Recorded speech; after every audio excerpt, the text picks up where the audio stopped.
মোৰ নামটো কাজিম মাছুদ। কি হৈছিল ঘটনাটো? ঘটনাটো মতে আপোনাৰ এপিডিচিএলৰ মানুহ গৈছিলে যোৱা 9 তাৰিখে আমাৰ ঘৰত। গৈ লৈ পেলাই ঘৰত মানে কোনো নাছিলোঁ, মতা মানুহ, মাইকী মানুহ এজনী আছিলে। তেওঁ ঘৰত গৈ পেলাই ভিতৰত সোমাই লাইনটো চেক কৰি আহিলে। আহি পেলাই মাইকী মানুহক ক'লে এইটো লাইনটো বাইপাছ হৈ আছে, ফাইন ভৰিব লাগিব, ৰিচিপ্ট এখন দিম। তেনেকৈ কৈ গুচি গ'ল।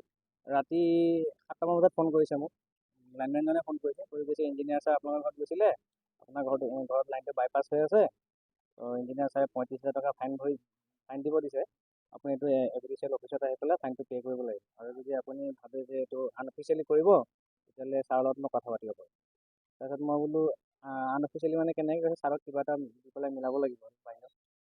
তাৰপিছত মই ক'লোঁ ঠিক আছে আপুনি কথা পাতকচোন।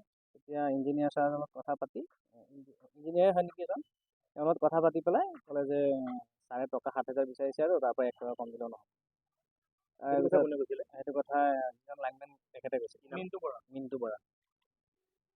তাৰপিছত মই বোলো তেতিয়াহ'লে মইতো পইচাটো আপোনাৰ হাতত দিম, পিছত আকৌ তেখেতে অফিচত গৈ পেলাই আকৌ কিবা বেলেগ কৰি দিব, মই আকৌ ডবল পইচা ভৰিব লাগিব।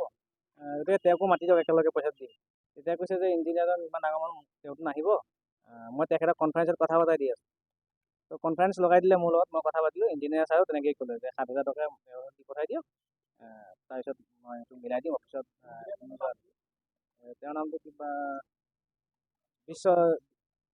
ভাস্কৰজ্যোতি শৰ্মা। হয়, তেখেতকো আনিছে এতিয়া গৈ।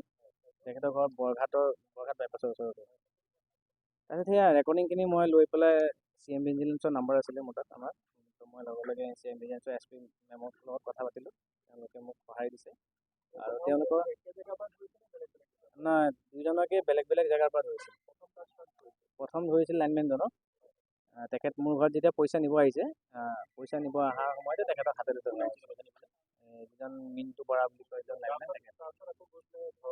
হয়, তাৰপিছত তেখেতৰ যিটো কনফাৰেঞ্চ আছিলে, মোৰ কনফাৰেঞ্চত কথা পতাই দিছিলে, সেই কনফাৰেঞ্চৰ অডিঅ'টো পাই তেওঁলোকে আকৌ যিজন মেইন আছিলে আৰু যিজনে তেওঁ মিণ্টু বৰাক পইচাটো মোৰ পৰা ল'বৰ কাৰণে ডিৰেকশ্যন দিছিলে, তেখেতক গৈ পেলাই আকৌ ঘৰৰ পৰা এৰেষ্ট কৰি লৈ গৈছে। মোৰ নামটো কাজিম মাছুদ। মোৰ ঘৰ গেৰুৱামুখ।